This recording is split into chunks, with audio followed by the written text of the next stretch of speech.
Absolutely out of the question. I can't celebrate our wedding anniversary with an ugly wife. Do you really believe you're worth that much? You're disgusting. Thank God I'm going on a business trip soon. I don't want to see your face.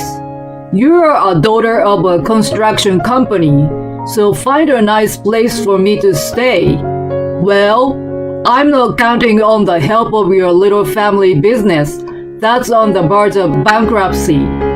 Believing that I could rebuild my relationship with my husband, I had gathered my courage to ask him. My hope was cruelly crushed by his sneer.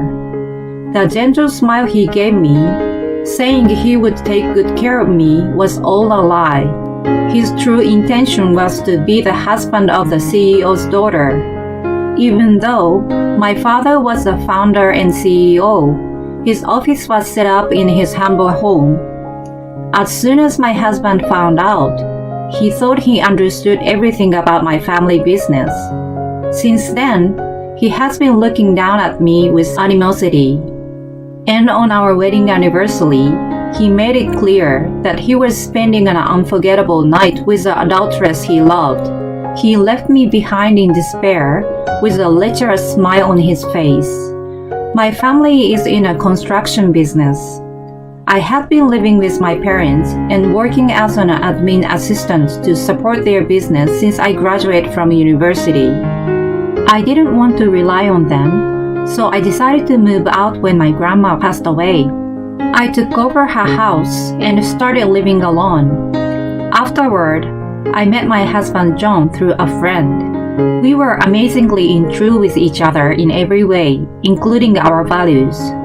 We got married quickly in a favor. John and I started a new life together at my house. We spent happy days, elated at our first promise to celebrate our wedding anniversary every year. However, such joy was marred by the creaking house with stained walls. It's an old house. I let out a small sigh, remembering the conversation I had with my father the day before. He recommended that we rebuild the house for our new life. Of course, it wasn't that I didn't want to, but the house held too many memories of my beloved grandmother. A new life with my loving husband, or keeping the memories of my late grandmother. My mind swayed from day to day, and I couldn't come up with a definite answer. Just destroy this shabby house. Your family is in the construction business. Can't you even handle this kind of thing? You are just a small, inefficient, mediocre constructor from the countryside. Or maybe this is a suitable residence for such a country bumpkin? Every time the floor creaked, every time the house rumbled, he lashed out at me in frustration. When we first met, he was soft-spoken and cheerful. When I told him I worked for my father's company, he joked he was intimidated by my status, and we laughed together. He proposed to me with a burning face that he would take better care of me than my parents did. When he visited my parents' house for the first time after our marriage, I didn't know what he had been imagining, but he was shocked. The house was just ordinary, and the office was a small building on the same property. There were construction materials piled up in the yard. Since then, he always came up with an excuse not to visit my parents, and gradually began to make degrading comments to me. Later, I heard he told everyone at work that he was going to marry the daughter of a president of a company. I never told him that my family owned a big business. After that, the conversations between us declined dramatically. As a matter of course, we slept in separate bedrooms. If you get pregnant by mistake, I feel sorry for our unborn child. Have you ever looked at yourself in the mirror? Whenever we saw each other, he criticized my family background and appearance. Eventually, I began to avoid him as well. One day, I went shopping after work and ran home soaking wet from the unexpected rain. Shivering and cold, I went to the bathroom to take a shower. My feet felt the cool dampness of the bath mat, even though I had changed it in the morning. Perhaps it had not dried properly. I hesitated a little, but I wanted to get warm as soon as possible. I took off my wet clothes without thinking too much.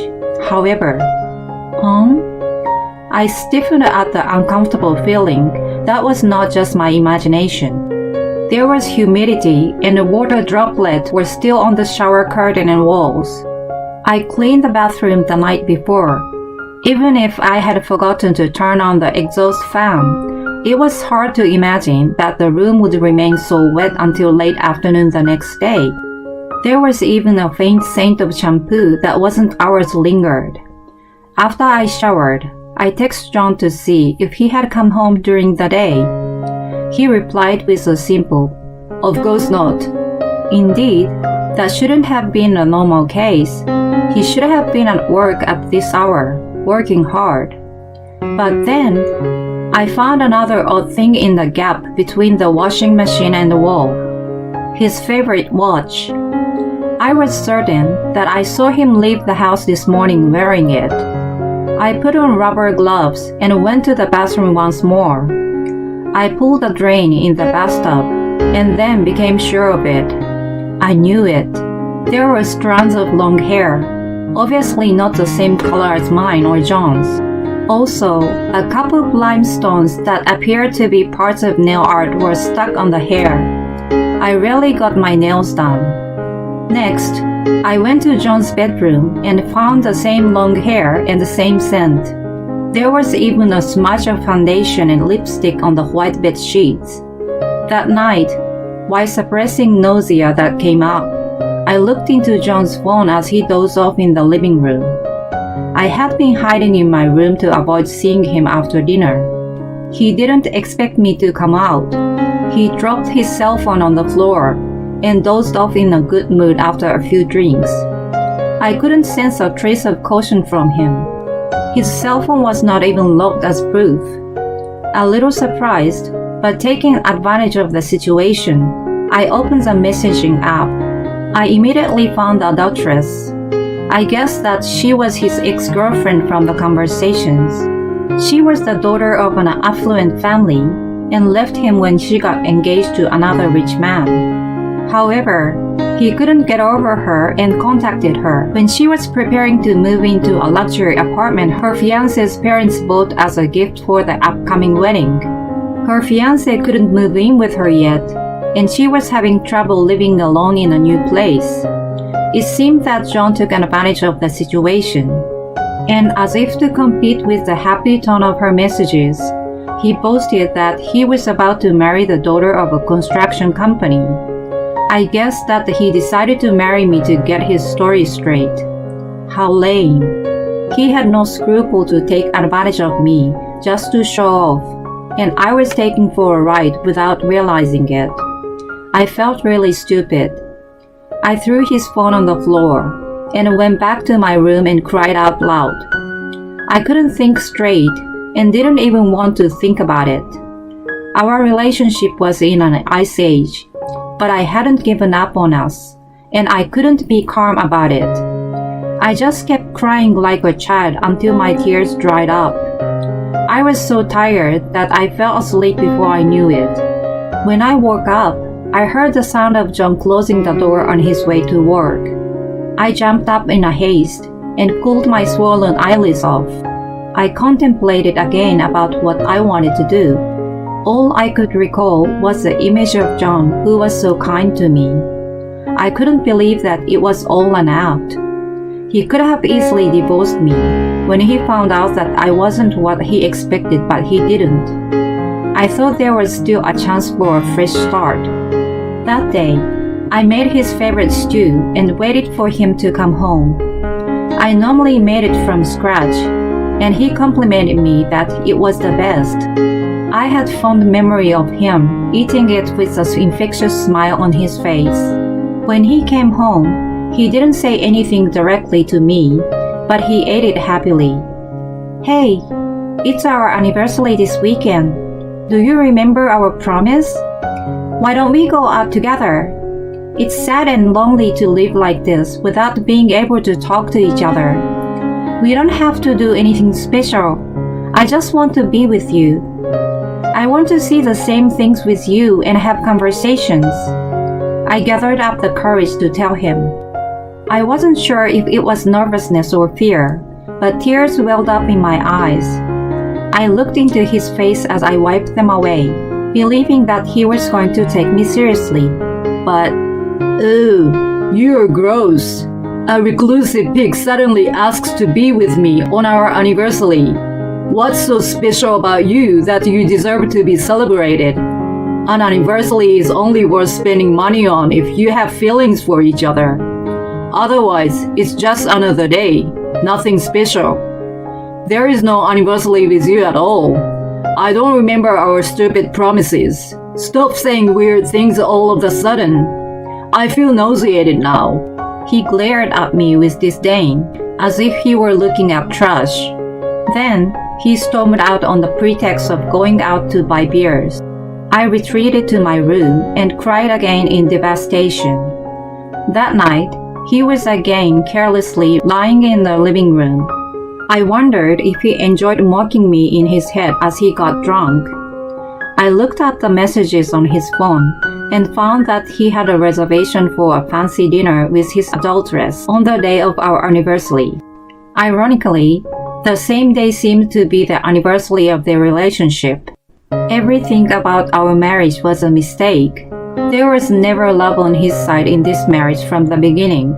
I realized that I was just a misjudged status for him, and it was nothing more than a tool to maintain a minimum level of life.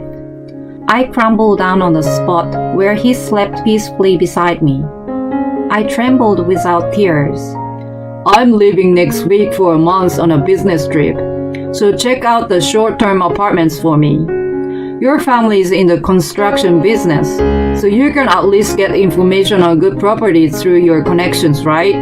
But then, maybe a business on the verge of bankruptcy doesn't have that kind of power.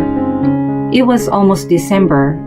He was still the same as ever, and after showing an enthusiastic display of sarcasm, he left for work. A month-long business trip. Normally, I would have been upset with the last-minute notice, but I no longer had the energy or emotion to do so.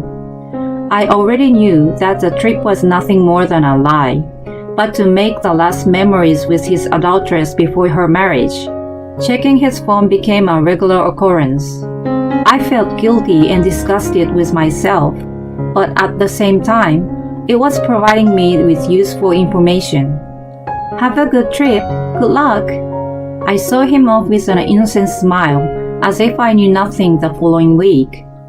When he was out of sight, I made a phone call. Hello? Yes, please get it going from today. And then I rushed back to my room to get ready. I had been waiting for this moment. I expressed my impatience and ran out of the house in high spirits. 1 month later, while I was at work, I received a call on my cell phone repeatedly. I left it alone as I was busy, but even though it was on vibration, it was still annoying. I asked my parents for permission to step out and answer the call. Yes? What the hell, you pig? What's going on? I came back and found the house was gone without a trace. The land's on sale too. Explain what the hell is going on. John was yelling so loudly on the other end of the phone that I didn't even need to put it on speaker. Well, you told me to get rid of the house as soon as possible. That's why I asked my father. I don't know if this is supposed to be my privilege. Why are you complaining when I did what you wanted? I answered him nonchalantly, suppressing my laughter while imagining him being furious and panicked. Don't bullshit with me. No matter how hard you asked, there is no way a small business like yours can do this in just 1 month. Besides, the sign has the name of a major company around here as a contact. I don't see how a company like this would do a small no-name business a favor. Who is behind this? Don't try to fool me. I told you, I asked for it. You took one look at my parents' house and assumed that it was small and mediocre. Have you actually done your research on my family business? I certainly didn't say it was big, but neither did I say it was a family-owned small business. He seemed to hear the bells in his head and hastily searched for something on his phone, probably about the company on the sign. He was so stunned that no words came out of his mouth. No wonder. The company's website showed a picture of my father as the CEO. We are a construction company, but we also run various related businesses. Not only our home construction office, but demolition and building are part of it. Recently, inflation caused a decline in business, so they've all been happy to help me demolish and sell lots. You know, the demolition took only a week? It was the last big job of the year for them, and the land was sold at a pretty good price. I thought of it as the last Christmas gift for my beloved grandma. I was grateful to receive it. I had been agonizing about it for a while, but in a way, I think you helped me make the decision. Thank you so much. John was still speechless despite my cheerfulness. I couldn't see his face, but he must have been pale and sweating profusely. Don't tell me you threw away all my stuff. My computer, my work files, damn it. Do you have any idea what you have done? He was half sobbing and began to worry about what happened to his belongings. No way! I'm not that heartless. My stuff went to my parents' house and yours went to the right place. It's a little early, but it's my Christmas gift to you. Please accept it. Oh, by the way, the boxes are supposed to arrive today. The sender's name is yours, and I've written down the address. I assume they would come asking about it. I'm sure you guys will be able to talk it over and come to an agreement. Where the hell did you send them? He trailed off. He must have been so panicked that he forgot to hang up the phone with me. As I expected, and as he didn't, the recipients of the package had appeared. Can you please explain what's going on? Oh, the man, to John's horror, was a fiancé of his adulteress. I had sent his boxes to their condo. I had already confirmed the address from John's messages. I also took pictures of him and his adulteress at the hotel and their condo and sent them together with the boxes. The fiancé's family was well known locally, and of course the picture was sent to them as well. On the other end of the phone, John and his adulteress were pointing fingers at each other. The fiancé who witnessed this was outraged. Their engagement was called off, and possibly a court case was pending.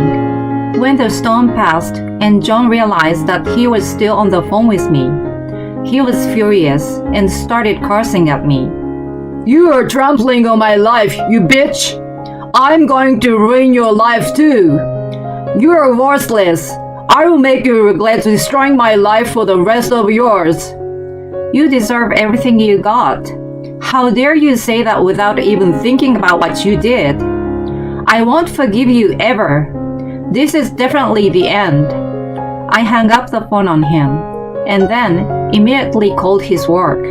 I also found traces of his wrongdoings at work while I was checking his phone. Next, I called his parents and told them everything. I refrained from doing all this in case he made a sincere apology, but I had no reason to anymore. John was fired from his job that day, and his furious parents disowned him. Overnight, he lost his job, his house, his wife, and his family. I was sure he wasn't able to stay in the town any longer. After that, we officially divorced. Of course, I negotiated a large sum of alimony. His adulteress was also abandoned by her furious parents. Her ex-fiancé brought her to court for swindling, and she was charged with huge compensation. They brought shame to the son of a wealthy family and tarnished the new luxury condo with their adultery. The amount of money he demanded must have been nothing compared to that of an ordinary citizen like me. John and his adulteress, who lost their place in each other's lives, supposedly made a fresh start in a shabby apartment somewhere. A man with a career scarred beyond repair and a naive young lady together as a couple. They will most likely have a hard time making a decent life for themselves. Rumor has it that they are having fierce arguments every day and are just living to pay their debts. I, on the other hand, bought a new house with the sale of the land. I try to live a modest life without the help of my parents and spend each day to the fullest. The failed marriage makes me realize that I'm not a good judge of people. I was quickly caught up in passion and wasn't able to see clearly the true nature of the person. I have reflected on my naivete. I was indeed hurt, but I won't waste this experience. I'm determined to grow and become a better person. I want to cultivate the ability to see people and become confident. I set a big goal for the rest of my life and made a wish for the sunrise.